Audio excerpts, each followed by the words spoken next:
નમસ્કાર, YNN ન્યૂઝમાં આપનું સ્વાગત છે। સમાચારમાં વાત કરીએ તો વડાપ્રધાન નરેન્દ્ર મોદીના નેતૃત્વ હેઠળની સરકારના સફળ 12 વર્ષ પૂર્ણ થતા ભાજપ અગ્રણી દ્વારા સરકારની ઐતિહાસિક સિદ્ધિઓ જાહેર કરાઈ છે।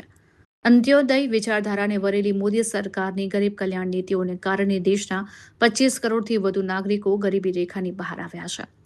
મુખ્ય સિદ્ધિઓમાં પીએમ આવાસ યોજના હેઠળ 4 કરોડથી વધુ પરિવારોને પાકા ઘર અને જલ જીવન મિશન દ્વારા 16 કરોડથી વધુ ઘરોમાં નળથી શુદ્ધ પાણી પહોંચાડાયું છે।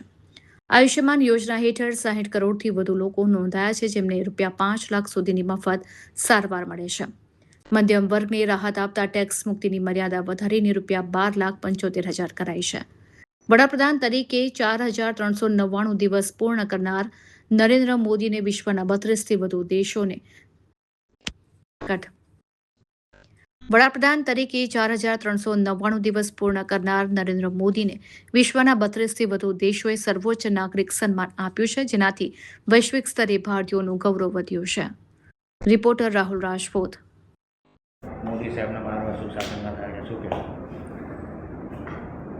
મોદી સરકારના 12 વર્ષ વિકાસ, વિશ્વાસ અને જનકલ્યાણના જે પૂર્ણ થયા છે એ નિમિત્તે અનેક વાતો અને અનેક યોજનાઓ એની વિશેષ લોકો સુધી લાભો પહોંચે એની વ્યવસ્થિત સુઆયોજિત યોજના સરકાર દ્વારા પહોંચાડવામાં આવી, જેના કારણે લોકોનો વિશ્વાસ સરકાર ઉપર ઉત્તર વધી રહ્યો છે।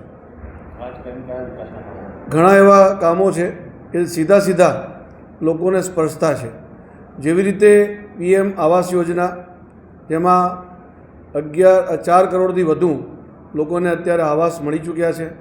એ જ પ્રમાણે જલ જીવન મિશન દ્વારા 16 કરોડથી વધુ ઘરોમાં પીવાનું શુદ્ધ પાણી પહોંચાડ્યું છે।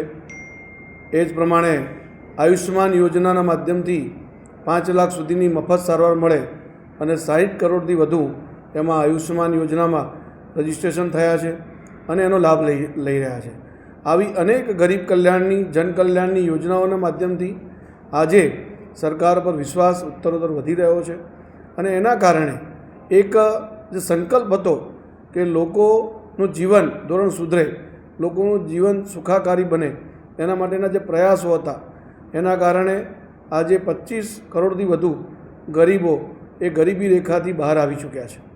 અને આવા અનેક કામો છે, એ જનધન યોજના હોય, પીએમ સૂર્ય ઘર યોજના હોય, પીએમ આવાસ યોજના હોય, આયુષ્યમાન યોજના હોય, વયવંદના યોજના હોય, આવી અનેક પ્રકારની જે યોજનાઓ છે એ અલ્ટિમેટ તો ભારતીય જનતા પાર્ટીનો જે ઉદ્દેશ છે, વિચારધારા છે, અંત્યોદયની વિચારધારા કે જે છેવાડાના માનવીનો ઉત્થાન થાય એના માટે સતત પ્રયત્નશીલ એવી મોદી સરકારના કારણે આ શક્ય બન્યું છે।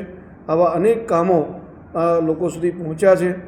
આજે લોકો પણ આ ગાથા પોતે વિકાસની જોઈ રહ્યા છે અને એનો લાભ એમને મળવાથી પોતાના જીવન ધોરણમાં સુધારો થયો છે એવું જરૂરથી માને છે। એક સામાન્ય ઉદાહરણ આપણે લઈએ કે એક મધ્યમ વર્ગનો માણસ જે પહેલાં 2 લાખ સુધી ટેક્સ મુક્તિ હતી, આજે 12.75 લાખ સુધી ટેક્સ મુક્તિ થઈ છે, તો એની બચત પણ એના કારણે થઈ રહી છે, એનો લાભ મળી રહ્યો છે। આવા અનેક કામો મોદી સરકાર દ્વારા કરવામાં આવ્યા છે અને એના કારણે આજે દેશમાં નાગરિકો સુખાકારીનો અનુભવ કરી રહ્યા છે। મોદી સાહેબના આ 12 વર્ષ એક વિશેષ પણ છે।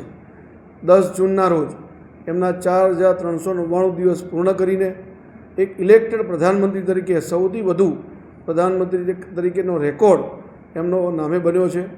વિશ્વના 32થી વધુ દેશોએ સર્વોચ્ચ નાગરિક સન્માનથી પણ મોદી સાહેબને સન્માન આપ્યું છે।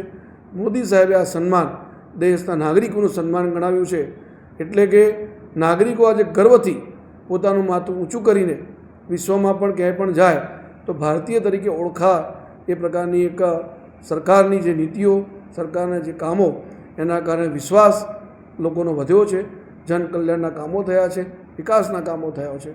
એ જ વાત છે। અસ્તુ।